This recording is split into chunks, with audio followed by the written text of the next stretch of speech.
nuevo mundo es posible gracias a ti. Han sido tiempos de transformación.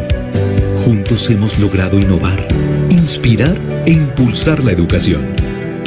Contigo hacemos la diferencia y tejemos lazos que unen fuerzas para seguir formando pensamientos y facilitar el acceso al conocimiento.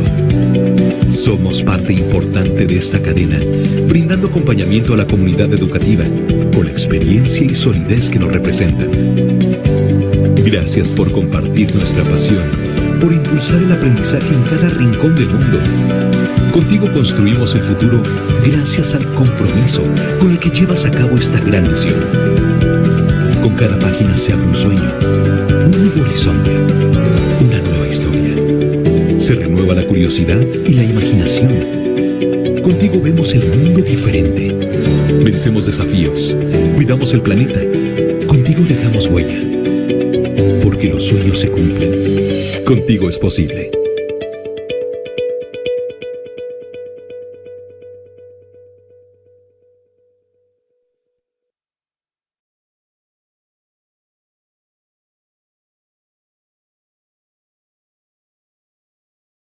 Buenas tardes, maestros y maestras. Bienvenidos ustedes a un evento más de Macmillan Education. El día de hoy, maestros y maestras, tenemos un tema por demás importante, con un verdadero experto, un invitado de honor de nuestra editorial, el doctor Juan Pablo Arroyo Ortiz, quien dirigirá este evento, este taller sobre conceptos clave del nuevo marco curricular común de la educación media superior. Y me permito presentar al doctor Juan Pablo Arroyo Ortiz.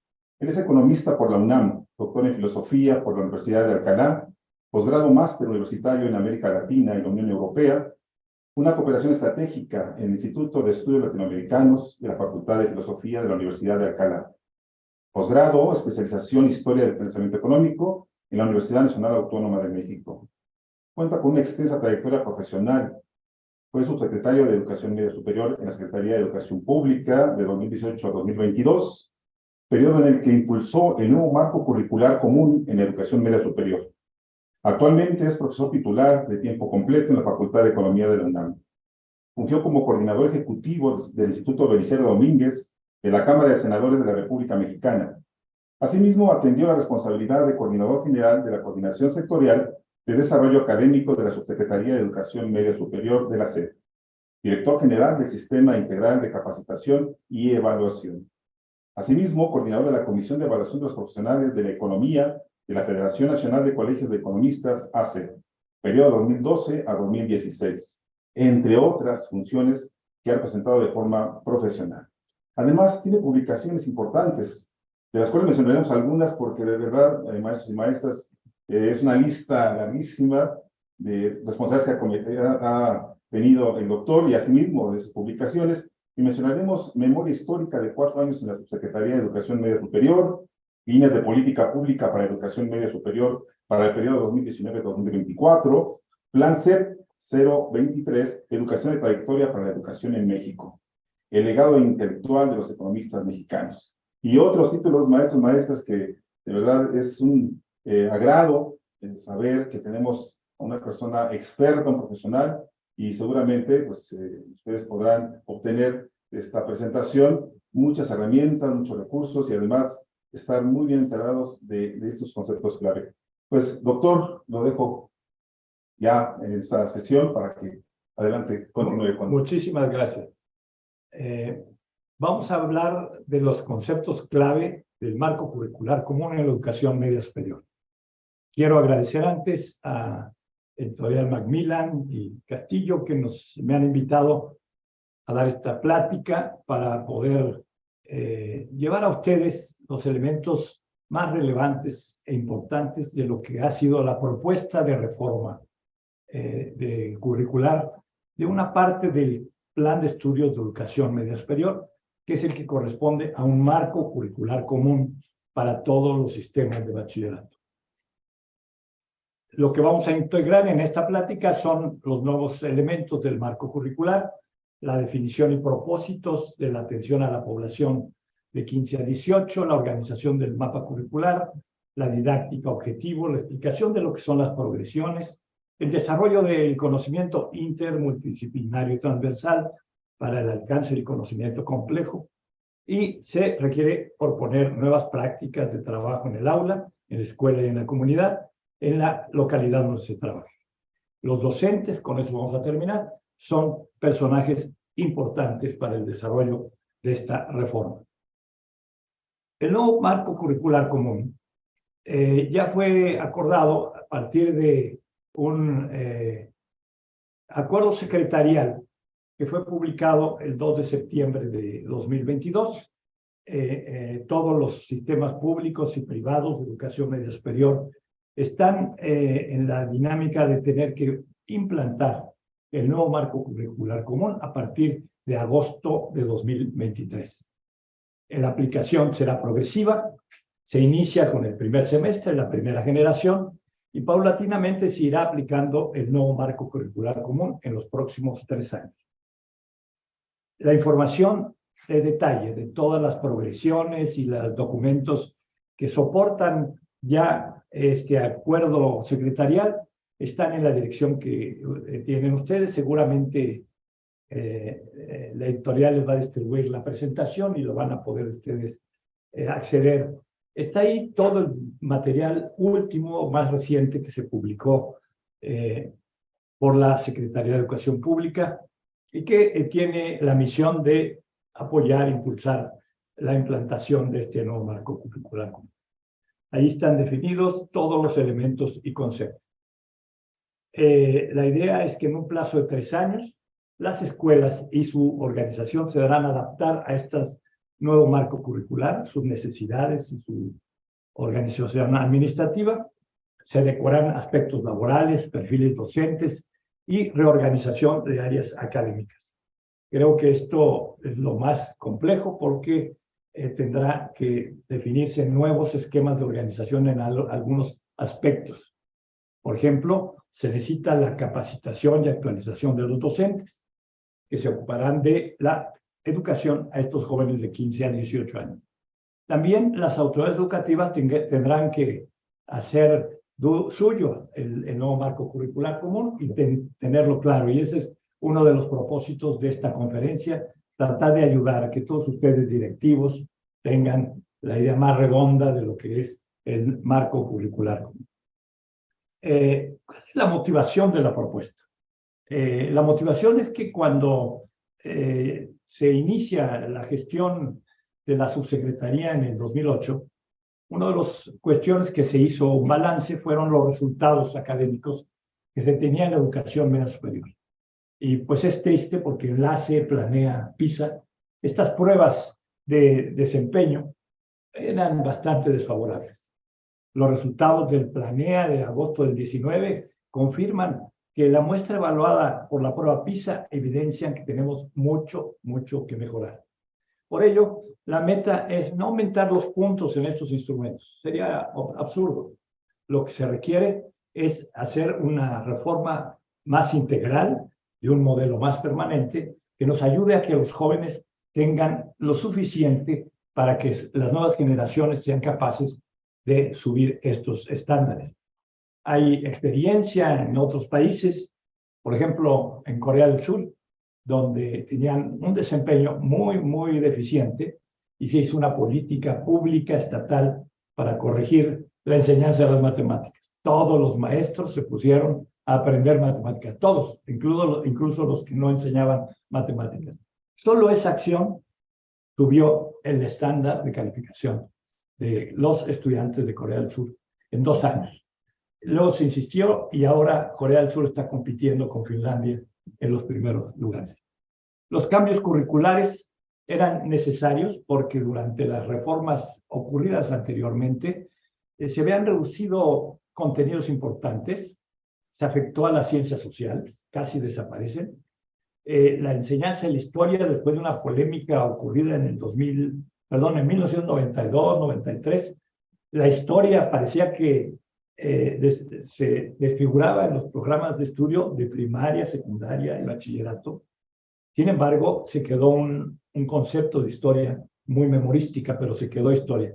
Pero desapareció civismo, ética, lógica, algunas materias que se mantenían como parte del marco curricular. se había perdido lo esencial de la educación. Por ejemplo, se redujo, yo diría, se mutiló la educación física como una obligación en la escuela. La cultura, el arte y la sensibilidad social fueron excluidos. Entonces, cuestiones que ya tenía la educación previamente, de alguna manera se resolvía esto, pero de pronto se elimina de los planes y programas y se olvidaba lo esencial, que es la formación integral de niños, niñas, adolescentes, jóvenes, como ciudadanos con responsabilidad social, que sean parte fundamental de los cambios, que no queden relegados de ellos. De esa manera, el rumbo de la reforma, que implicaba no solo cambiar el sentido, darle fuerza a los contenidos, sino había un compromiso de cobertura universal en los jóvenes de 15 a 18 años, cosa que no se ha cumplido. Se trataba de buscar consensos en la transformación en la escuela para que los aspectos sociocognitivos de saberes y de cultura general se revisaran, cambios en los planes y programas y en el trabajo en el aula, como una estrategia pedagógica específica, y se preocupaba mucho de recuperar el componente socioemocional. Es un asunto que se había perdido y que definía una falta de este tema en los comportamientos de los jóvenes, porque había mucho sentimiento de soledad, había muchas afectaciones, incluso físicamente, de los propios alumnos, mutilándose o incluso llegando a decisiones no muy adecuadas para su conducta y su vida. De tal manera que se buscó realizar un cambio en la educación media superior con la construcción de un nuevo marco curricular común, con la participación de maestras, maestros, personal directivo, desde el aula, la escuela y los subsistemas. Quiero reconocer que esta meta se cumple con la participación de los sistemas públicos. Por la pandemia y por las circunstancias de la relación de la educación privada con la Secretaría de Educación Pública, se dio poca atención, sobre todo a los directivos de educación privada. No obstante, se invitó abiertamente a muchos de los eventos que se publicaron y se desarrollaron en el proceso de la reforma. De esta manera, ya en mayo de 2019 se modifica el artículo 3º constitucional, y con estas orientaciones el artículo 3º ya llama a hacer una educación integral en todo el sistema educativo, que se educará para la vida con el objeto de desarrollar en las personas las capacidades cognitivas, socioemocionales, se subraya esto, y físicas, que le permitan alcanzar su bienestar. También se define en el artículo 3º constitucional la inclusión del conocimiento de las ciencias, las naturales y las sociales, las humanidades, la enseñanza de las matemáticas, lectoescritura, literacidad, la historia, la geografía, el civismo, la filosofía, la tecnología, la innovación, las lenguas indígenas de nuestro país, las lenguas extranjeras, que incluye además, entre otras cosas, las habilidades socioemocionales. La educación física, el deporte, las artes ya son parte del artículo 3º constitucional, y se hace énfasis especial en la educación musical como un elemento posible en todo el territorio nacional para promover estilos de vida saludables, educación sexual y reproductiva y el cuidado del medio ambiente, entre otras cosas. La definición fundamental es contribuir a la mejor convivencia humana a fin de fortalecer el aprecio y respeto por la naturaleza, la diversidad cultural, la dignidad de las personas, la integridad de las familias, la convicción del interés general de la sociedad, los ideales de fraternidad, igualdad de derechos de todos, evitando los privilegios de razas, de religión, de grupos, de sexos o de individuos. Quiero subrayar que estamos definiendo en el artículo 3º, en el 15 de mayo de 2019, elementos generales, posibles de aplicar en cualquier escuela, sin ninguna orientación ideológica específica. Queremos seguir integrando en ese momento a la educación con estos conceptos amplios. Esto nos lleva a lo que dice la Ley General de Educación en su artículo 24, que establece claramente que los planes de estudio de media superior se deben de fundar en torno a un marco curricular común. Ya existía una idea, pero no se había logrado plasmar. Por eso se insiste en ello.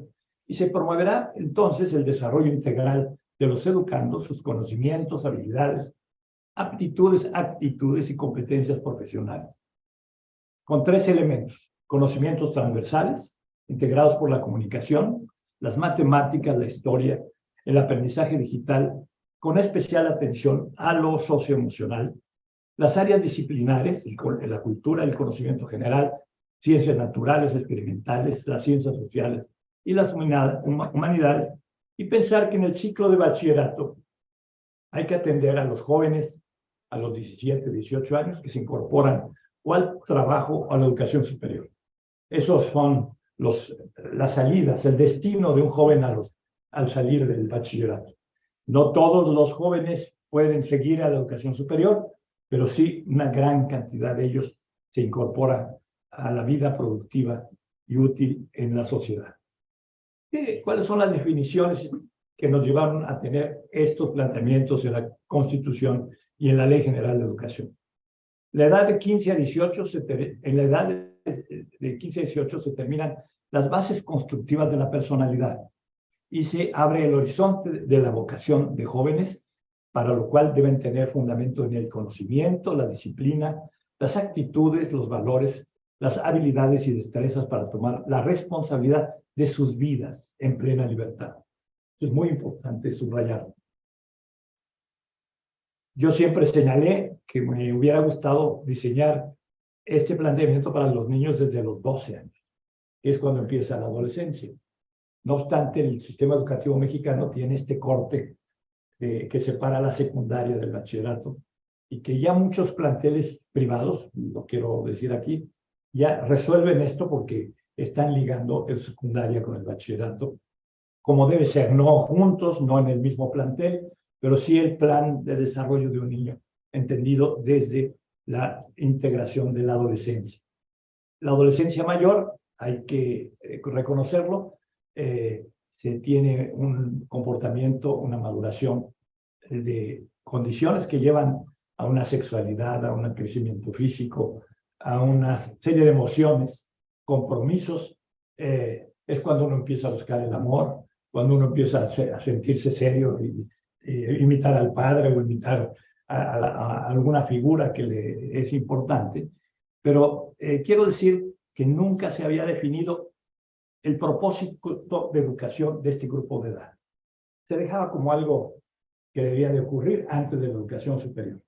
Y yo creo que hay que darle mucha atención porque creo que en ese grupo de edad se está definiendo las bases de la construcción de una sociedad más colaborativa, una sociedad en la que podamos tener mayor paz y tranquilidad.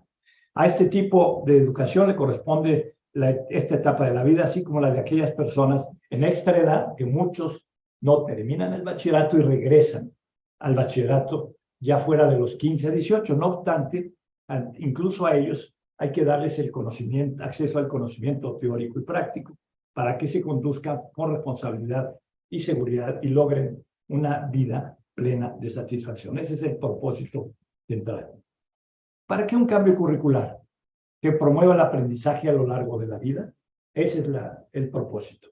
Trabajar y actuar desde los valores, primordialmente desde la honestidad y la responsabilidad social a la par de la cultura de paz y respeto a los derechos humanos. Es un aspecto fundamental que también se había quitado como objetivo de la educación. Se entiende que a los estudiantes a las y los estudiantes como sujetos con derechos. Ya son ciudadanos, aunque tengan 15, 17 años, debemos tratarlos como tales. Y tienen que aprender tanto cognitiva como emocionalmente en procesos de maduración personal y la integración de su personalidad propia. Cada uno de nosotros, cuando tuvimos esa edad, fuimos construyendo nuestra personalidad. Unos se tardaron un poco más, pero yo creo que finalmente es el propósito, tener la idea de que cada uno construya su propia personalidad y distinguir las necesidades de cada comunidad educativa porque son diversas, no es posible tratar igual a todas las comunidades educativas. Por eso se alienta el desarrollo de proyectos de vida propios y el ejercicio de una ciudadanía que participe activamente en la construcción de una sociedad democrática. Uno de los aspectos que son fundamento de esta transformación del marco curricular es el cumplimiento de los objetivos de desarrollo social que plantea la ONU para 2030. Y hay dos fundamentales. Todos se cumplen si se da buena educación, los 17. Aunque parezca que alguno, como el de la formación técnica, etcétera, pero si un joven tiene claro los 17 conceptos de los objetivos de desarrollo sustentable, va a ser un ciudadano integral.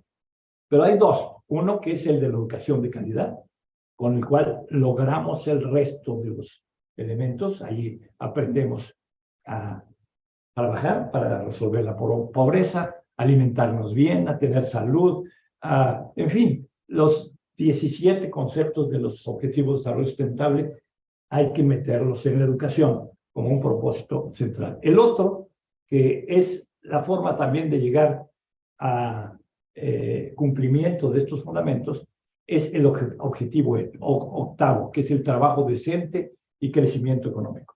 Si nosotros enfocamos el propósito de la educación con un propósito social, de que todas las personas, niñas, niños, que después son ciudadanos, vayan a incorporarse a la vida productiva, en cualquier rama, no solo en la industria, sino en los servicios, en la educación, en la cultura, vamos a lograr un crecimiento nacional.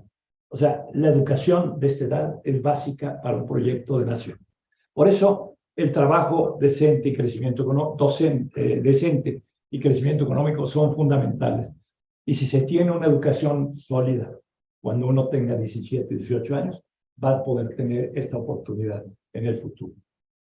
Otro elemento que es relevante es entender la educación como parte de ese proceso, como dice la frase que tengo ahí de Clementi Sarama, que así como un niño aprende a gatear, luego se incorpora, camina, hasta correr, hasta que se hace un atleta, así debemos entender la educación.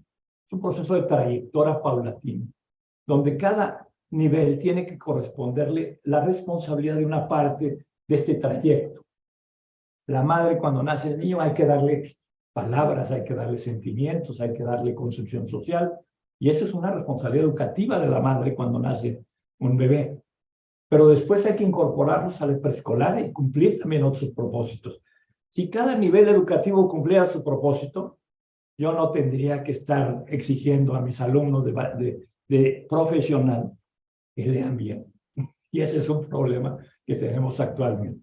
Entonces, este proceso de trayectoria que empieza en los 0 años y concluye después de 23 años de educación, nosotros tenemos que insertar el grupo de 15 a 18 para que se complete este proceso. Cuando se entiendan estas progresiones de aprendizaje y desarrollo, es posible crear secuencias de vida basadas en ellas, generosas, y generar entornos particularmente apropiados y efectivos dentro del proceso de enseñanza-aprendizaje. Esto es, los adolescentes y jóvenes están en el centro de esta estrategia y nosotros debemos ir cumpliendo las metas como instituciones, como docentes, como directivos de estas etapas que surge en el proceso de vida de los jóvenes. Hay que poner una meta muy clara, un camino para el desarrollo a largo del cual las personas avanzan en cada etapa y un conjunto de actividades y tareas pedagógicas diferenciadas por nivel educativo, adaptadas a cada etapa de la trayectoria. El propósito es dar sentido de vida y pertenencia e identidad a los jóvenes. Aquí está el mapa. Empiezas a los 0 y terminas con la incorporación al trabajo o la licenciatura y después el desarrollo de talentos en los posgrados o en la investigación. Para eso necesitamos formar y capacitar a los docentes, una formación articulada desde secundaria, media superior, superior. Yo diría desde preescolar, desde la formación de la madre. Hay que darle este sentido. Y después hacer de la escuela una escuela orientadora. Cada profesor y cada institución debe ofrecerle a los jóvenes la riqueza de la posibilidad del desarrollo de las personas. No quedarse con la idea de que quiere uno ser el médico porque el médico es la persona más seria que conoce.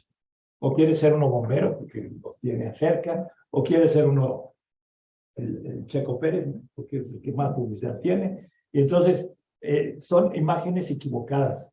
porque hay que darle al joven toda la variedad de posibilidades. Por eso hay que hacer una escuela orientadora. El joven debe de tener a la mano todas las posibilidades del ejercicio en las humanidades, en las ciencias sociales y en las ciencias naturales y la ingeniería para poder ejercer su profesión. Cuando conozca, van a ver que su talento y su gusto y sus facilidades le van a poder permitir seleccionar más adecuadamente. Mi hija seleccionó la danza, yo le pedí que fuera abogado y finalmente es una gran bailarina. Porque logró decidir y construir su propia vida en lo que ella quería.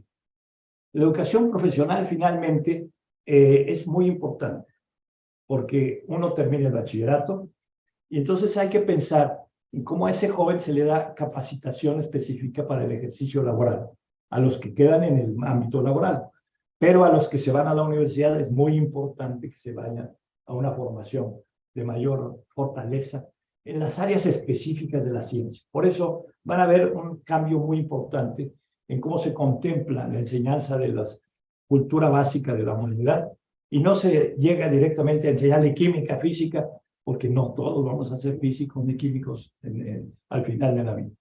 ¿Cómo organizamos con estos elementos el mapa curricular? Se busca un proceso integral, un proceso que conduzca a la formación de estudiantes a través de la transversalidad, de recursos sociocognitivos que son importantísimos, habilidades que todos los profesores debemos de tener, comunicación, aplicación del pensamiento matemático, muchos eluden el pensamiento matemático, deben de tenerlo, la historia como método, entender cómo uno debe tener conciencia histórica de dónde uno está y de uno dónde va, y finalmente el recurso de la actualidad, la cultura digital. Sin esa cultura digital, nos limitamos mucho en la vida cultural. Esto nos lleva al conocimiento del ser humano, a las ciencias naturales, a las ciencias sociales, a las ingenierías y a las humanidades. Si logramos tener estos 4 recursos sociocognitivos muy fortalecidos. Así es como a través de estos recursos socioemocionales se puede promover la responsabilidad social, el cuidado físico corporal y el bienestar emocional de los jóvenes, para buscar una formación ciudadana integral. Tenemos que hacer que los jóvenes sean responsables de sí mismos frente a la sociedad, cosa que falta mucho hoy por hoy, porque no se les da la confianza, la tranquilidad y la seguridad de que están haciendo bien por su ciudadanía. Así, el componente pedagógico académico tiene estos 2 elementos, la parte del currículum fundamental, donde pues no hay nada nuevo, no se les va a dejar de enseñar lo que hasta ahora hemos aprendido, y de manera diferente lo vamos a proponer. Y el currículum ampliado. Los 2 elementos tienen que ser parte de la escuela de manera permanente. Vamos a ellos con detalle. Las premisas. El estudiante se reconoce como artífice de su propio proceso educativo a través de la metacognición, de acuerdo a su proceso de maduración en cada etapa. Se da cuenta que aprende, argumenta sus saberes y desarrolla autonomía. Olvidarnos del aprendizaje memorístico. La memoria es muy importante, es indispensable para el conocimiento, pero no quede en la memoria. Hay que buscar que el alumno tenga como parte de su proceso el poder rescatar de la memoria con la aplicación en experiencias específicas. Por eso, el aprendizaje debe sustentarse en la indagación de problemas, en la búsqueda de soluciones, en la investigación de preguntas, la pregunta de por qué, que le quitan a uno a los 3 años, hay que nosotros fortalecerla. El por qué, yo a los 75 todavía me la tengo. ¿Por qué? ¿Y por qué? Y dar respuestas nos me ayuda a tener mejor y mayor conocimiento. Hay que hacer esto con un contenido dialógico. Nunca la educación es un asunto aislado. Por eso la pandemia sufrimos mucho. Por eso es importante el acceder al conocimiento a través de diálogo, de conocimiento, de encuentro con otras personas para enriquecer y evolucionar y que todos los estudiantes y docentes contribuyan a ello. El docente, con su conocimiento y su guía es un facilitador que conduce al logro de la habilidad del aprendizaje permanente. Nosotros debemos de lograr que las personas cuando terminen el bachillerato deben de ser hábiles para aprender de manera permanente. Muchos dicen, aquí acabé y ya no hacen más. No, hay que darles esa habilidad.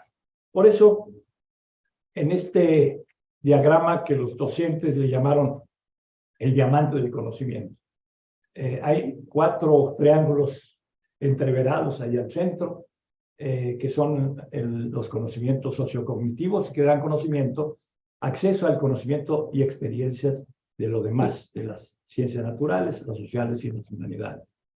Lo primero y fundamental es que los recursos de acceso al conocimiento, la comunicación, el pensamiento matemático, la conciencia histórica y la cultura digital son fundamentales.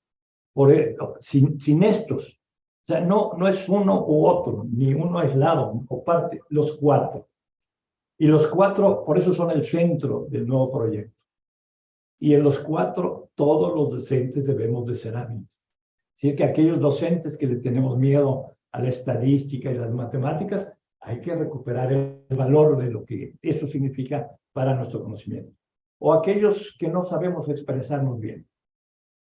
Hoy en la conferencia que tuve hace rato, un doctor en economía, etc. No, usando la muletilla es verdaderamente lamentable. Yo creo que todos debemos aprender a hablar de corrido, con una facilidad, con una integración discursiva que nos permita darnos a entender, como propongo, estoy haciendo ahora. Después, el conocimiento matemático no se trata de saber cálculo diferencial, integral, y todas las complejidades de la matemática, sino entender que todo tiene una razón de origen matemático y que para poder hacer el fenómeno analizable se tiene que recurrir a un modelo matemático para establecer la posibilidad de construirlo y después volverlo a analizar. Eso es muy simple.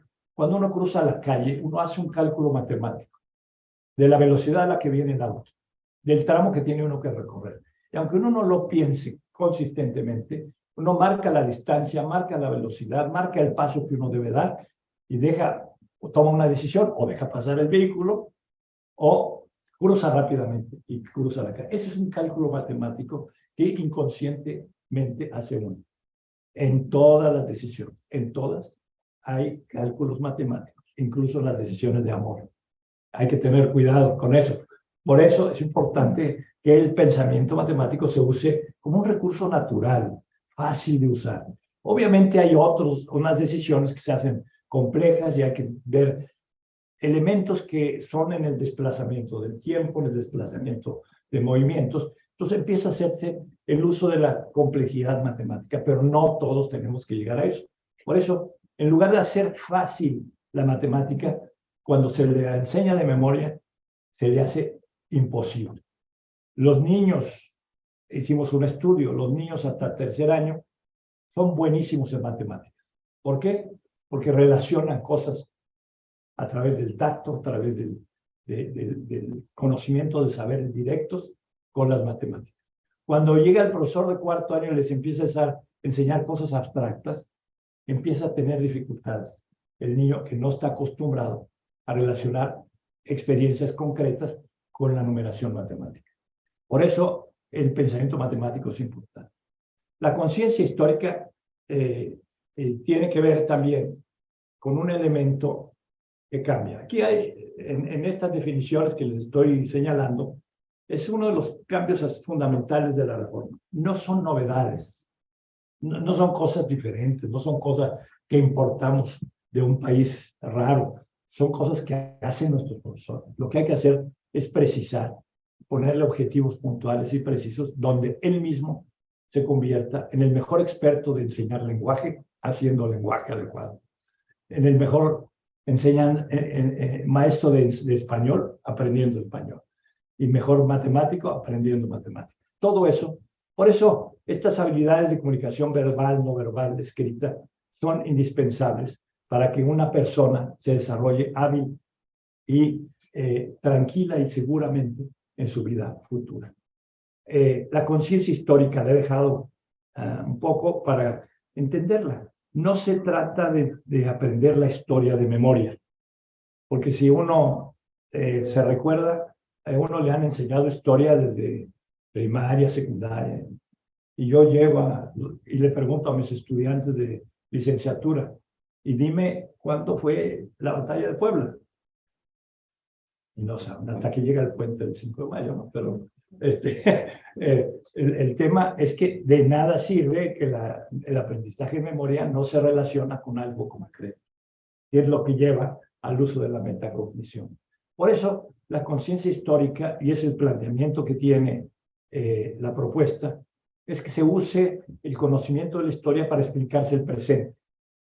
Entonces, un fenómeno del presente debe relacionarse con nuestros antepasados, con la historia fundamental de la construcción de una nación, con la historia de que somos parte de un universo global.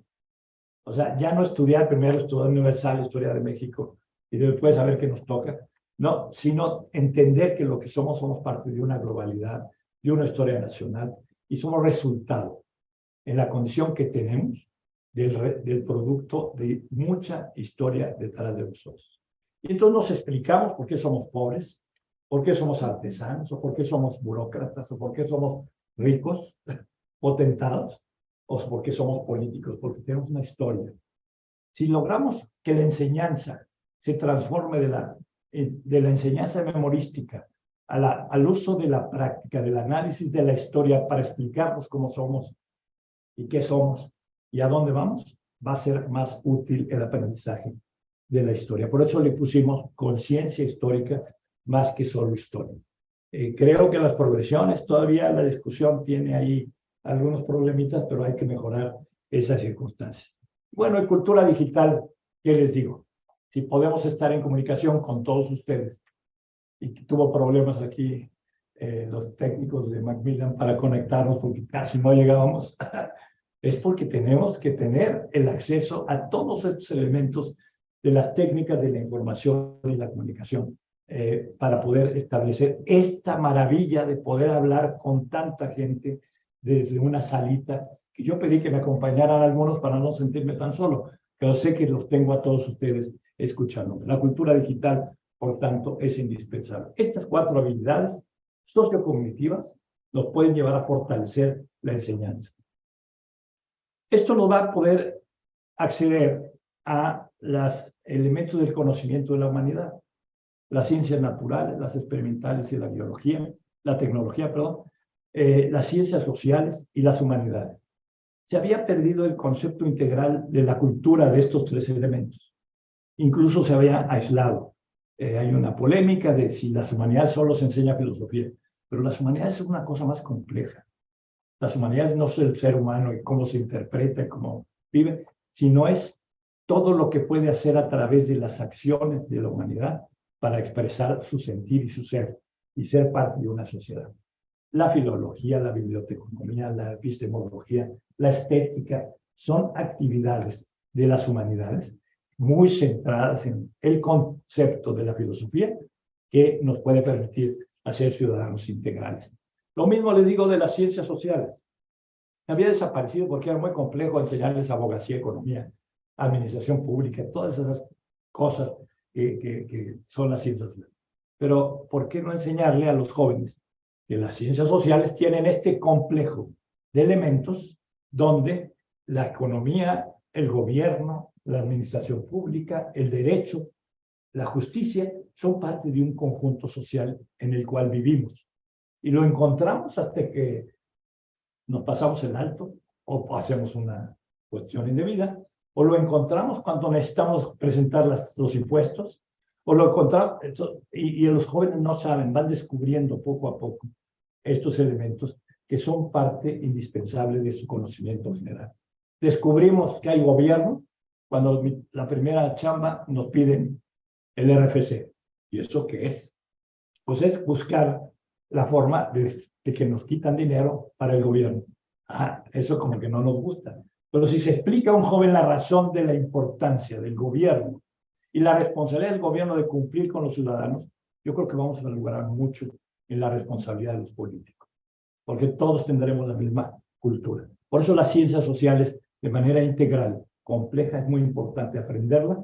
Después ya, al final, cuando se escoge un área profesional, se puede especializar en un tema. Igual que las ciencias naturales. Cualquier fenómeno natural, y nos lo enseñan los últimos premios Nobel, ya no son premios Nobel estrictamente en química o en biología. Ya generalmente el de química se lo dan a un científico que utilizó la física, la biología y la química para explicar un fenómeno natural. ¿Sí? La partícula de la vida, la famosa, el bosón de Higgs, que se fue el premio Nobel, es un tema complejo, integrado de la biología, de la física, de la química y de la ecología, completo. El joven de hoy debe entender estos procesos integrales complejos. Si no, se pueden ver. Por todo esto es lo necesario para formar una ciudadanía con formación integral. Aquí están las definiciones, no se las voy a repetir, se las dejo para la tarea. Están las ciencias naturales, sociales y humanidades, todo como fenómenos complejos que se pueden aprender para poder explicarnos lo que es el hombre en la sociedad. Y esto sin los recursos socioemocionales dejaríamos a los jóvenes en la desesperación de su realización. Y por eso tenemos que buscar entender la responsabilidad social a través de la honestidad, el cuidado integral de su físico corporal y el bienestar afectivo emocional. Son tres elementos que todos tenemos que tener regulares y satisfechos. Los que no tenemos alguna de estas cosas, tenemos problemas de salud, salud física o salud mental. Por eso es importante que estos elementos de tres factores nos lleven a entender que la responsabilidad social, por ejemplo, es el compromiso con la sociedad, contra lo que se ha enseñado en los últimos años, del individuo aislado, competitivo, golpeador, aislado del mundo. Es lo contrario. Queremos que el individuo sea parte de un grupo social y que lo que haga, lo haga con responsabilidad social. Por eso, la responsabilidad del equilibrio entre unos y otros los lleva a tener la posibilidad de tener un planeta con bienestar, no un planeta con conflicto y conflicto, como vemos casi hoy cotidianamente en toda la vida social y política, ¿no? Tomamos el concepto de ciudadanía mundial de la UNESCO, el cual pretende incluir este enfoque en el currículum con la finalidad de que las y los estudiantes pongan en práctica las capacidades aprendidas en acciones concretas que contribuyan al bienestar social. Por ejemplo, nosotros podemos hacer campañas de reforestación, campañas de limpieza. Hay experiencias muy útiles en zonas rurales, donde una escuela limpió una barranca para lograr que el agua que llega a la población esté limpia. Y es un gran ejemplo que se ocurrió en la práctica en Guerrero, en una comunidad muy interesante. Eso es un poco cómo entendemos responsabilidad social. Si los jóvenes, aún en la ciudad, se le dan propósitos de ser partes de la sociedad, le resolvemos mucho su estabilidad emocional en la sociedad. Por eso hay que practicar la colaboración ciudadana y tener mucho conocimiento, identidad de dónde es y de a dónde pertenece para poder desarrollar este elemento. Del cuidado físico corporal no les puedo decir mucho, creo que ustedes lo saben. Un joven que hace deporte, un joven que practica buena alimentación, que sabe convivir con buenas relaciones con su pareja. Hoy los niños y las niñas tienen resuelta la vida sexual aún en desconocimiento de los padres. Tenemos que enseñarles a que lo hagan bien, con seguridad, con plena garantía de su futuro, que no echen a perder su vida, no solo por la falta de alimentación sana, sino por una relación inadecuada sexual o por una falta de ejercicio. Por eso el cuidado físico corporal es indispensable en todos estos elementos. Una de las cuestiones que ayuda a los jóvenes a trabajar en equipo, a enfrentar los problemas, al fracaso y después al triunfo, es la actividad deportiva. Y lo hace jugando. Y finalmente, nosotros podemos conocer a aquellos que fueron parte de un equipo de fútbol, de un equipo de básquetbol, etcétera, van a ser entendidos de por qué la colaboración es importante, por qué el liderazgo es, y por qué entender que el que pierde no es sometido, sino es un competidor sano, y que el que gana debe entender que el otro debe ser ayudado. En fin, todas estas cosas tienen que ver con el cuidado físico corporal. El otro elemento importantísimo es rescatar de la educación las actividades del arte, de la cultura. Las emociones se expresan a través de la pintura, del baile, del canto, de la música. Si no les damos esta oportunidad de expresar emociones a través de estas actividades, echamos a perder la personalidad de los jóvenes. Por eso hay que volver a hacer arte, cultura, música, teatro en las escuelas. Aunque sea algo sencillo, algo que le ayude a entender estos trabajos colectivos y que le empiece a enseñar de dónde viene la cultura universal. Hemos perdido el deseo de leer poesía, el deseo de leer teatro. ¿Quién es Shakespeare? ¿Quién es Pablo Neruda? Todos esos aspectos que son importantes en la vida de las emociones sensoriales, de las emociones de amor, son importantes. Por eso es un elemento fundamental para la salud mental, todos estos elementos de la cultura. De aquí que los ámbitos de formación socioemocional se ponen en práctica en la colaboración ciudadana, en la educación para la salud integral, alimentación, ejercicio, todo lo que esto implica, educación integral de sexualidad y género, actividades físicas y deportivas y las artes y expresiones culturales. ¿Qué elementos de didáctica tienen este soporte? Porque tenemos que buscar un referente teórico pedagógico para poder construir esto y tenemos que buscar los adelantos de la pedagogía y del conocimiento de la educación, y por eso hay dos procesos fundamentales: el desarrollo y el aprendizaje. La naturaleza diferente, pero condicionado recíprocamente.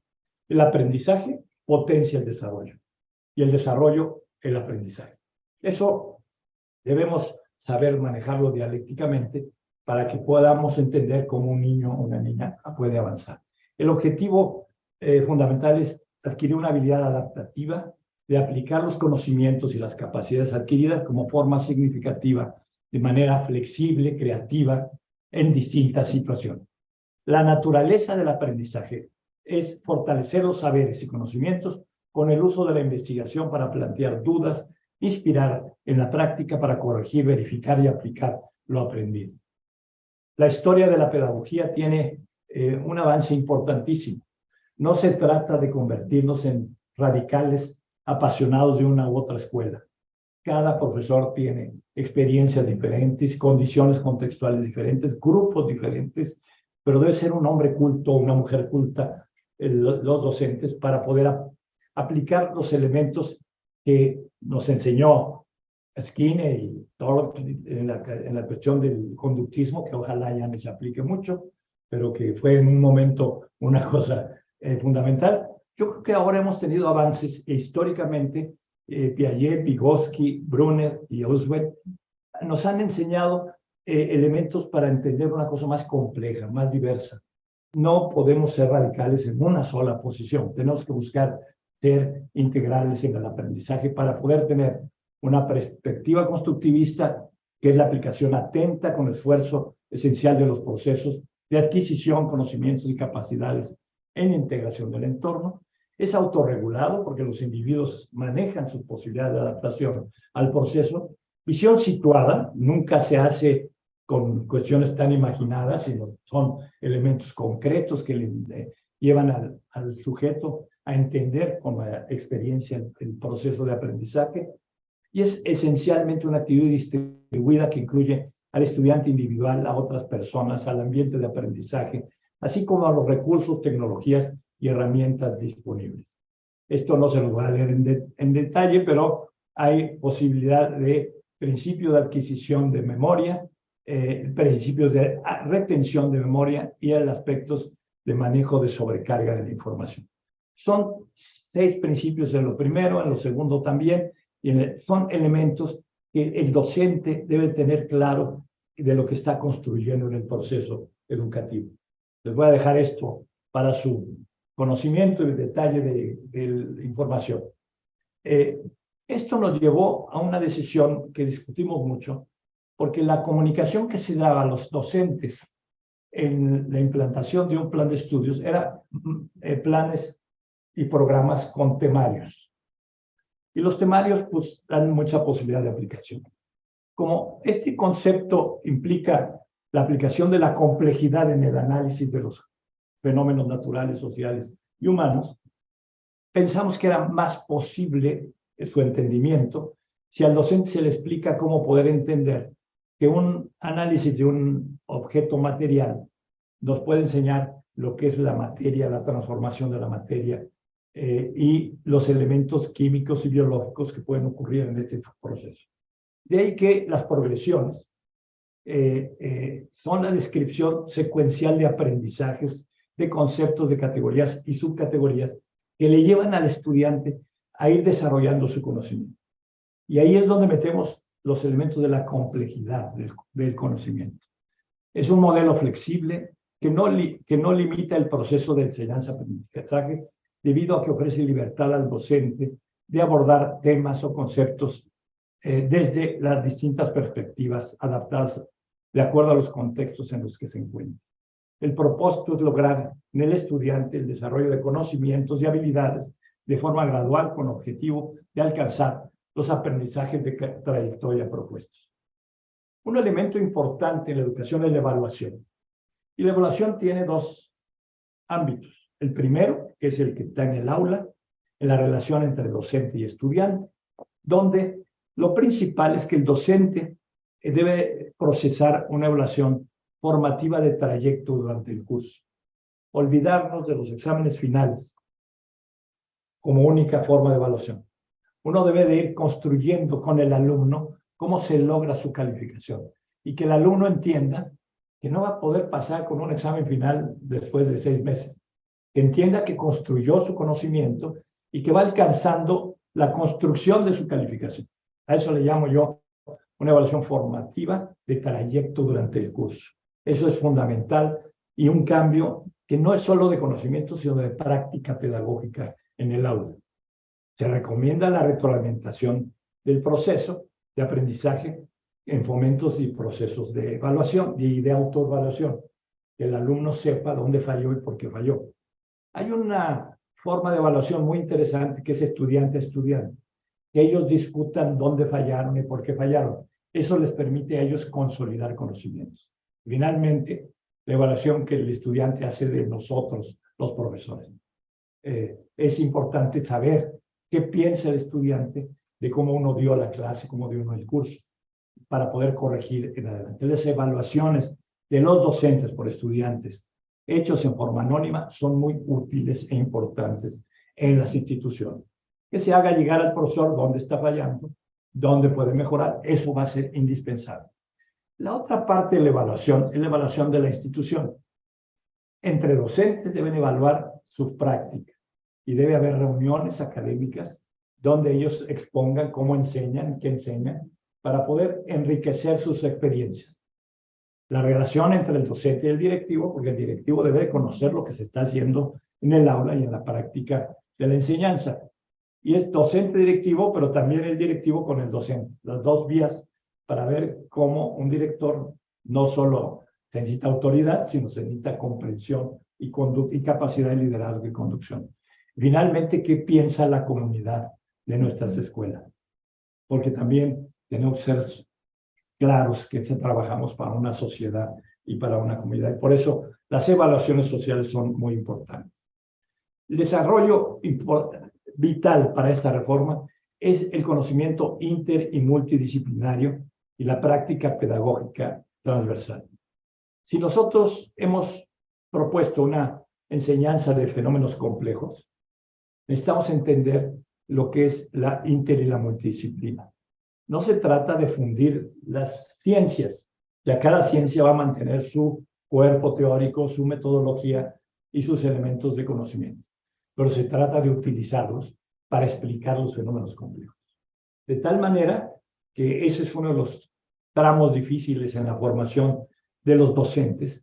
El profesor que hoy enseña química, hoy enseña física, en la parte básica, elemental de la formación de un joven, va a tener que explicarle lo complejo de los fenómenos. Es más fácil entenderlo y después de dirigirse y dedicarse a una especialidad puntual de una de las áreas científicas, que al revés. O sea, ¿por qué? Porque uno primero odia la física y después dice yo ya no. En cambio, si uno entiende lo importante y útil que es la materia en la transformación de los elementos para conseguir una transformación de algunos materiales, va a entender la riqueza de entender la física y la ciencia natural. Y finalmente, la ingeniería, la aplicación de las técnicas, de los aspectos constructivistas, etcétera, son indispensables que el joven lo vaya entendiendo como un proceso integral, no como una especialidad desde que tenga 15 años. La transversalidad es cómo utilizamos los conocimientos, sobre todo, del currículum sociocognitivo, de la buena comunicación, del uso del pensamiento matemático, de la cultura digital y de la conciencia histórica en la explicación de los fenómenos. Todos los fenómenos tienen una historia, todos los fenómenos tienen una explicación matemática, todos hay que saberlos comunicar y expresar. El profesor tiene que saber dónde está esa información.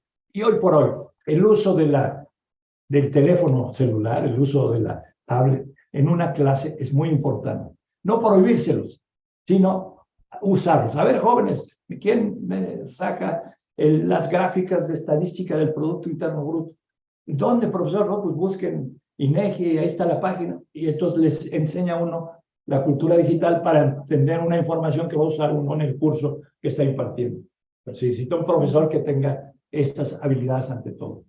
Y la transversalidad implica que estos recursos del conocimiento sociocognitivo nos hagan mejorar el conocimiento de las ciencias naturales, sociales y las humanidades. Y finalmente, los recursos socioemocionales nos ayudan a que el aspecto metacognitivo sea más importante. Si ustedes le ponen a un estudiante una obra de teatro donde se recurra a los elementos de la discusión filosófica de Sócrates en sus diálogos, va a ser muy importante, porque va a recurrir a la filosofía. Lo mismo que si se lo meten a un Bertrand Russell enseñándole cosas científicas en una obra de teatro, en una novela. Hay muchas novelas que explican estos aspectos y eso es cultura, reforzando el conocimiento. Por eso, todos esos elementos hay que verlos en una transversalidad integral. Esto requiere nuevas prácticas de trabajo en el aula. Los profesores debemos saber desarrollar nuevas prácticas en el aula, sobre todo aprovechando la especificidad del trabajo en el medio urbano, en el medio rural, en el medio urbano medio.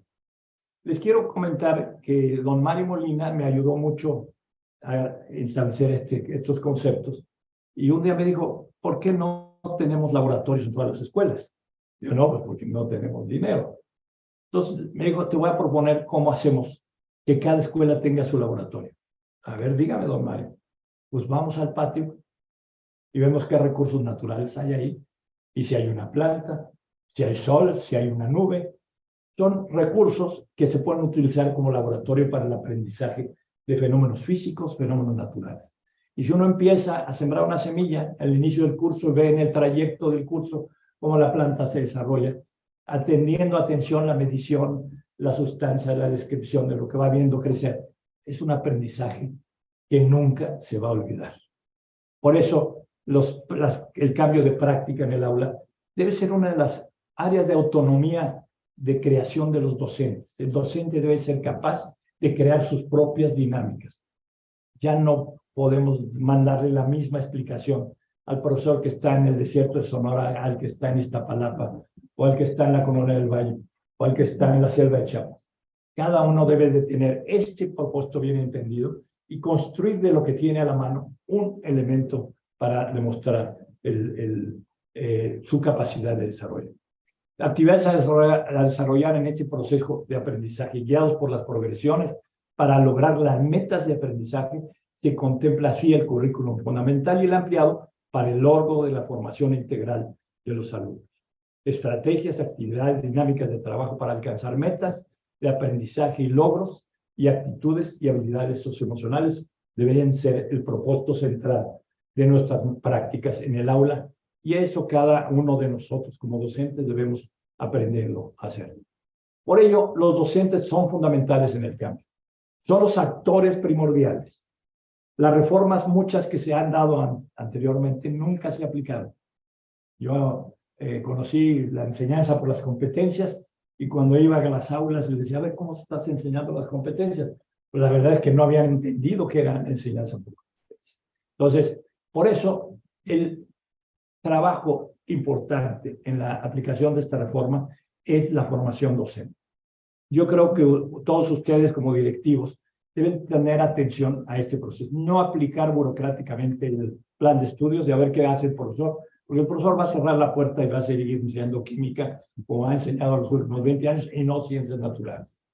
Va a seguir enseñando la metodología de las ciencias sociales, que era un enredo, no se sabía de qué se trataba, pero no enseñaban qué era la economía, qué era la sociología, qué era el derecho, porque era metodología de las ciencias sociales, pero nunca se llegaba al fin. Bueno, por eso los docentes, es importante que conozcan esto, que se hagan talleres para que los docentes hagan suyo este nuevo modelo, este proyecto, para que con pasión lo adopten y lo puedan aplicar. ¿Qué es el perfil, con esto termino, del docente que necesitamos? Necesita ser un docente que contextualiza su práctica docente, que vincula su contexto con el aprendizaje de trayectoria, que planea con una visión transversal y centrada en la y el estudiante, y que trabaja colaborativamente, que participa en comunidades de aprendizaje. Los profesores entre sí son la mejor forma de aplicar la enseñanza de manera colectiva. Enseña contenido de forma transversal, identifica la importancia de la formación socioemocional y la integra a su enseñanza. Finalmente, se forma, capacita y actualiza constantemente. Estoy a sus órdenes para atender sus preguntas y sus comentarios. Muy amables. Muchas gracias, doctor Juan Pablo Arroyo. Es una riqueza extraordinaria escucharlo y sobre todo estos conceptos que a veces al maestro nos llena de información y no tenemos como muy claro dónde debemos ubicarlos. Y en este momento, maestros y maestras, queremos invitarlos a que vía chat nos compartan sus preguntas, sus comentarios, para que, bueno, pues, tenga bien el doctor Arroyo, aprovecharlo que está aquí con nosotros y que amablemente contestará a estas preguntas o comentarios que ustedes tengan. Acabamos de abrir el chat para que, pues no vamos a poder leer todos porque afortunadamente tenemos más de 500 maestros que están conectados con nosotros y eso pues, nos hace sentir muy felices, ¿verdad? Porque es el interés que ha logrado esta sesión con el doctor Juan Pablo Arroyo. Entonces, maestros y maestras, pues si tienen alguna pregunta, algún comentario, pues estamos aquí listos para leer algunos chats y nos van a permitir llegar algunos, y la mayoría, doctor, es de felicitación. Agradecen la excelente información. Dice la maestra María Gabriela, el mayor reto para los docentes, ¿cuál considera que es? Dice la maestra, el mayor reto para los docentes, ¿cuál considera que es? Perdón. Dice la maestra María Gabriela, el mayor reto para los docentes, ¿cuál considera usted que es ese reto? Bueno, el primero es entender el nuevo modelo. Como les dije en la plática, no son cosas nuevas, no son cosas diferentes. O sea, es aplicar el conocimiento de manera adecuada para que el joven de 15 años lo adopte como un aspecto fundamental para su práctica futura. Y lo que tenemos, el mayor reto es que el profesor entienda la lógica de este nuevo concepto, que no lo reciba como una indicación burocrática, sino que se comprometa con él para poder pensar que el objetivo central son los chicos y las chicas que nos llegan a los salones y que queremos sacarlos como ciudadanos integrales, formadores de una familia, integrados a una sociedad. Gracias, doctor. También tenemos una pregunta de la maestra Alejandra Núñez, muy interesante, por cierto, esta pregunta, que casi todos nos hacemos. Dice, ¿me pudiera apoyar en entender y diferenciar cómo aplicar la multidisciplinaridad y la transversalidad? Muy fácil. La multidisciplina y la interdisciplina es cuando uno explica un fenómeno desde la perspectiva de las ciencias exactas, precisas. Si tenemos un fenómeno natural, por ejemplo, el crecimiento de una planta, ahí hay un fenómeno naturalmente biológico, porque las moléculas crecen y absorben la luz y transforman su materia y se convierte en una planta que da clorofila, que desarrolla su propio. Pero ahí hay elementos químicos, ahí hay aspectos químicos, no solo la clorofila es un elemento natural químico que se percibe con la luz y se desarrolla con la luz, y la luz es un fenómeno físico. Si uno dice la clorofila como si viniera de quién sabe dónde, estamos enseñando mal. Pero si les decimos, de la forma en que una planta desarrolla la clorofila para ponerse verde y poder transformar el CO2 en oxígeno, ¿qué es lo que está haciendo? Está promoviéndose un fenómeno biológico a través de la práctica de un fenómeno físico y un fenómeno químico. Ahí está la multidisciplina. Ahora, el profesor tiene que saber qué pasa con la clorofila cuando la luz la impacta en la planta y desarrolla una materia específica. Bueno, en este fenómeno se puede explicar en muchos otros fenómenos. En un transporte, en un fenómeno social, hay multidisciplina, porque cuando uno fue a una concentración política el sábado pasado.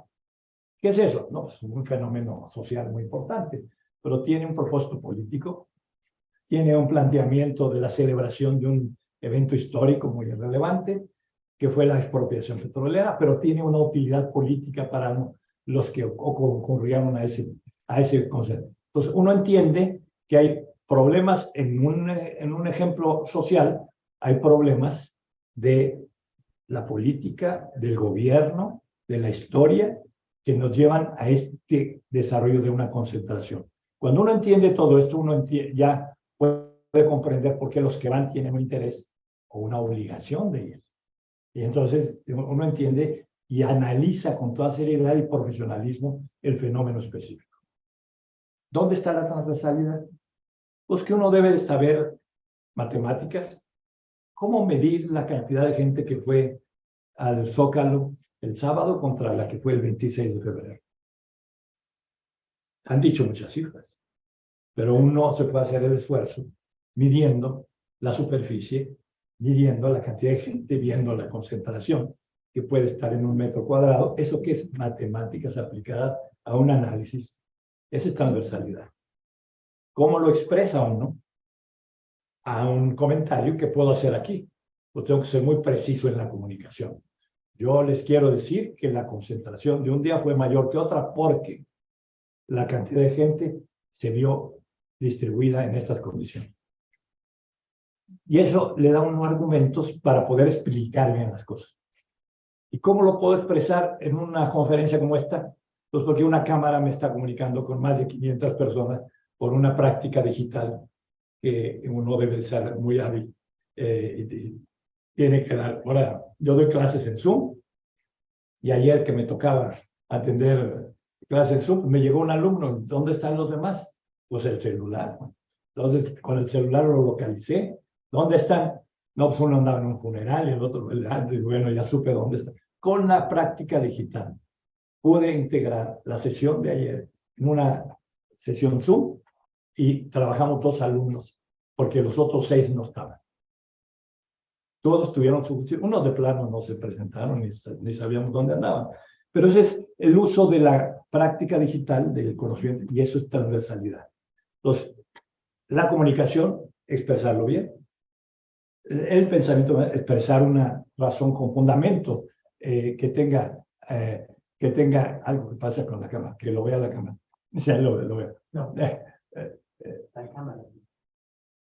No sé qué pasa con la cámara. Pero entonces, la transversalidad implica el conocimiento. Ahora, hay transversalidad cuando uno usa conocimientos de las ciencias naturales en la explicación de un fenómeno social, por ejemplo.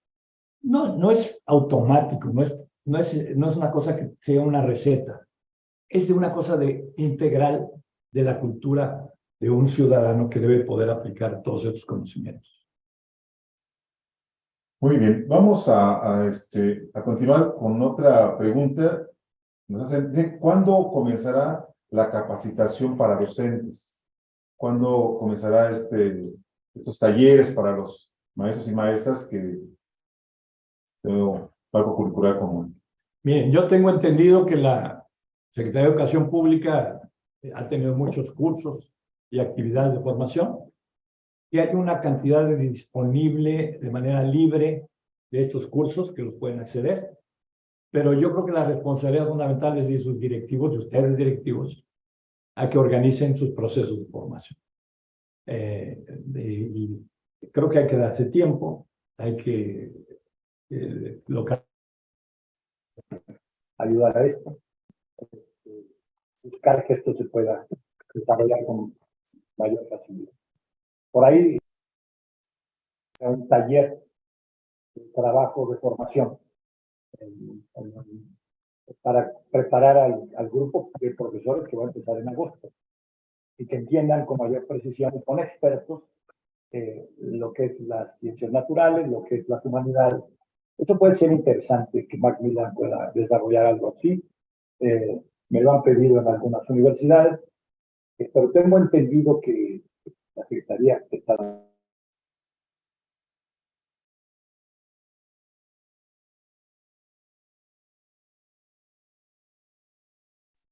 Ahí está. Ok. Parece ser que ya cambiamos de cámara y de micrófono. Muy bien. ¿Qué otra pregunta tenemos? Ernesto, quisiera si podría ejemplificar alguna progresión de aprendizaje. Muy bien, con todo gusto. Por ejemplo, a ver, díganme de qué área lo quieren, de ciencias naturales.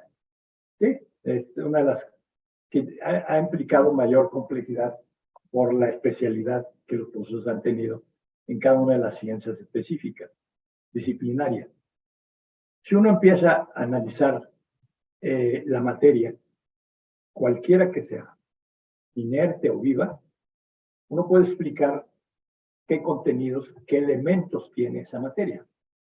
Puede ser hierro, puede ser una piedra que tenga complejidad de los componentes de la piedra, silicio, puede tener algún metal, etc. Y si uno analiza esa materia, tiene una forma geométrica, puede ser una piedra bola de un río. Para hacer el análisis multidisciplinario hay que deshacer y analizar el contenido de la piedra. Entonces uno encuentra metales, uno encuentra elementos que conjuntan estos metales. Por ejemplo, la presión. Entonces uno va entendiendo un fenómeno físico que da el concepto de un objeto de complejidad química por los elementos que tiene. Y si esto es un bien inerte, pues ya no hay vida, ahí se acabó la historia y te explica. Pero cuando uno analiza una materia viva, no sé, puede ser una materia viva muerta o viva, un pedazo de carne, vamos a ponerlo muy concreto. Entonces, ¿qué es? Tiene elementos de fibras, de elementos que tiene la sangre, que tiene todo lo que implicó ese pedazo de carne. Lo puede uno analizar en un ser vivo. Y entonces una materia, es materia, pero es materia que tiene vida y que se hace más compleja. Lo más elemental es el análisis de la evaporación con la incidencia del sol en un líquido. Y es un ejercicio que se aplicó en muchas escuelas, los profesores lo hicieron. Pusieron un vaso con agua en el centro del patio a las 7 de la mañana. Y le dijeron a los alumnos, cada quien ponga su vaso y lo mide, cuánto tiene de agua. Y cada 2 horas salían y decían, midan lo que tiene de agua en el vaso. Y así lograron que desde las 7 de la mañana a las 2 de la tarde, pues se redujo un poquito, se redujo poco, se redujo mucho. ¿Y qué pasó con el agua que se fue? ¿La vimos? No se vio, pero hubo sol fuerte o no hubo sol. Entonces puede uno comparar varios días con sol y sin sol de la medición de la cantidad de agua que ese vaso pudo. O sea, hay que ser muy paciente. Y entonces que el alumno registre y anote los fenómenos es otro requisito de la comunicación. Que sepa clarificar. El día tal, a tales horas puse un vaso con tal cantidad de agua. al día siguiente fecha, tal día el agua se puso así, tal fecha se puso. Y si hace un clima extremo con mucho frío, puede explicar no solo la evaporación, sino la congelación, ¿no? O sea, cuando uno pone un vaso en un clima que baja al cero la temperatura en la madrugada, amanece hielo. Y eso si el alumno tiene su vaso y analiza su fenómeno, no necesita un laboratorio. Está haciendo la explicación con la práctica de la multidisciplina, del impacto del sol por la física, del impacto de la evaporación en un elemento que tiene una composición química, que es hidrógeno y dos de oxígeno. ¿No? Entonces, esto es lo que puede ser una práctica de la aplicación de una progresión. El maestro, le agradezco mucho, doctor. El maestro Alejandro García nos pregunta, ¿cuál será el mejor modo de llevar el mensaje de este modelo a maestros con una formación más tradicionalista? ¿Organizar talleres, reuniones, o acercar la tecnología disponible? ¿Cuál sería la alternativa? Yo creo que la discusión, la polémica. O sea, yo he discutido con muchos docentes y algunos son apasionados de lo que enseñan. O sea, no quieren cambiar. Porque pues, les ha costado tanto aprender lo que enseñan. Que venga un personaje raro y que diga, no sabes, vas a cambiar porque en lugar de metodología de las ciencias sociales, hoy vas a aprender ciencias sociales integradas, complejas. Dios de mi vida, ¿qué significa eso? Entonces, el proceso se da mucho con el diálogo.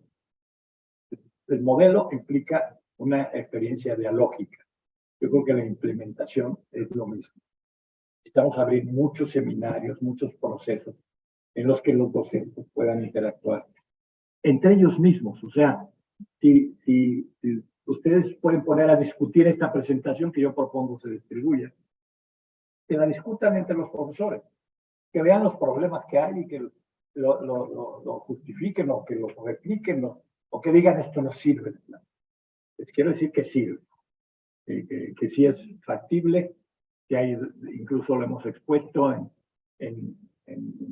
con algunos profesionales del extranjero y les ha gustado mucho la idea de la enseñanza multidisciplinaria, de la transversalidad y de los fenómenos complejos, que no se enseña en todos lados.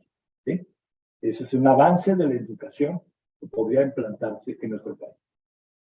Muy bien, gracias, doctor. El maestro Saúl Salgado nos pregunta, ¿cuándo se publicará la estructura curricular para bachillerato general? Está ya publicada en la dirección electrónica que les puse. Ahí están las progresiones. Supongo que ahí están los mapas curriculares. ¿No están los mapas? Hay que hablarle a la directora general. Pues hay que preguntar a la Secretaría de Educación Pública.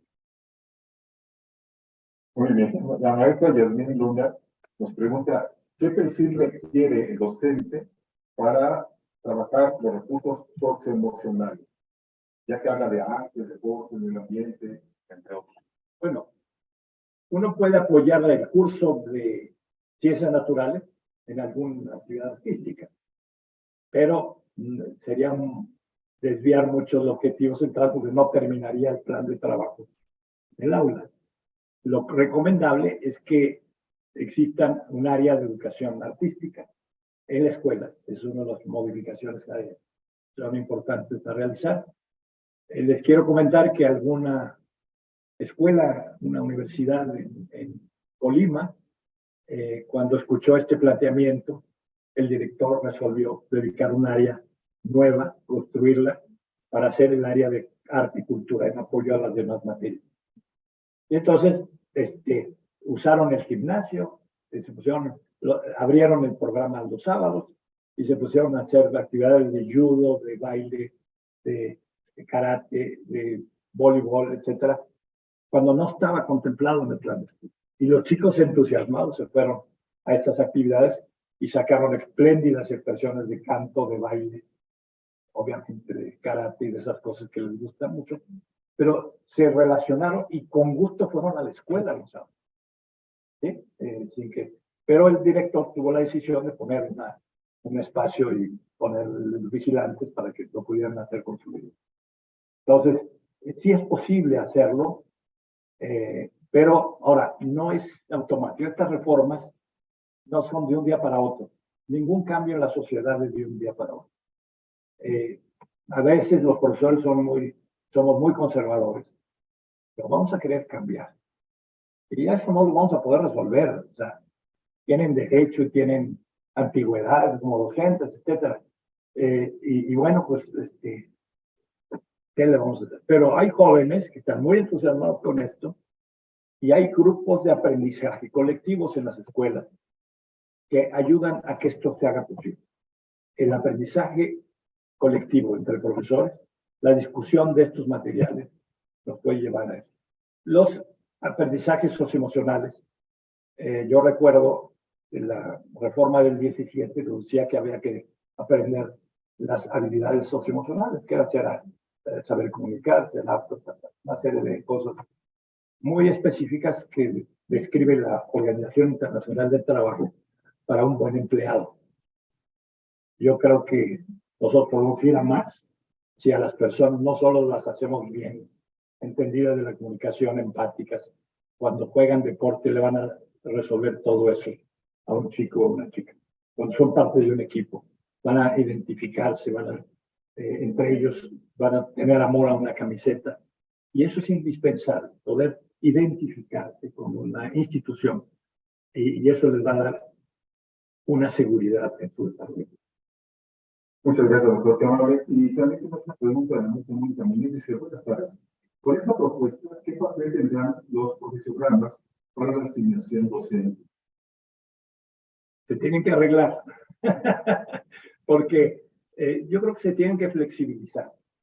O sea, si la idea es tener personas con educación científica o de alguna rama científica para enseñar ciencias naturales, ya vamos a quitarle el candado de que solo los químicos enseñan química y que solo los literatos enseñan comunicación.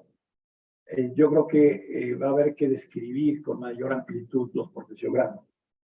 Y es una de las tareas que ahí es importante definir. Y yo creo que lo podemos hacer por institución para aprovechar. No se trata de que desplacemos a ningún profesor. Todos los profesores deben de ser incorporados a esta nueva lógica y que tengan oportunidad de participar en el proceso de transformación. Muy bien, cerramos con una pregunta, si me lo permite.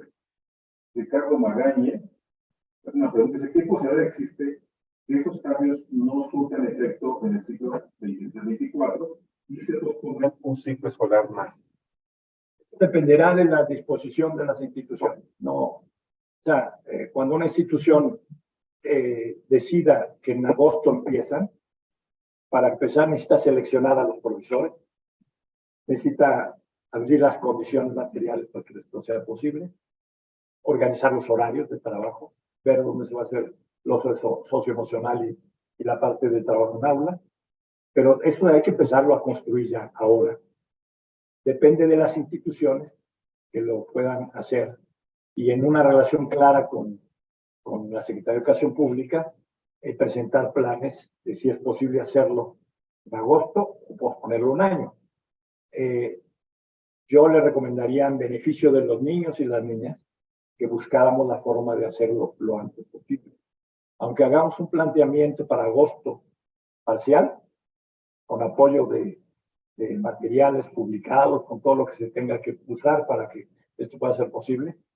Y en la siguiente generación ya lo vamos a hacer más preciso, más adecuado y preparar al segundo año, que es mejor. O sea, darnos tiempo para que en el proceso de crecimiento de la generación, en los 3 años de bachillerato, podamos no dejar de aplicar los ajustes y las mejoras en la educación. O sea, los procesos sociales y los procesos educativos tienen esta duración de largo plazo y de mediano plazo.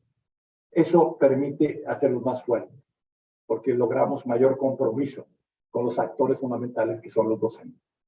Si los docentes no se comprometen, señores y señoras, vamos a cerrar la escuela mejor, ¿no? Mejor que se comprometan, que lo adopten. Si quieren un año para prepararse y eso, pues tendrán que discutirlo y adoptarse, pero mejor empecemos. Y aunque sea parcialmente, empecemos a atender. por bien de los niños, de las niñas, que tengan educación sexual, que sepan construir el pensamiento complejo, que sientan que las matemáticas no hay que tenerles miedo.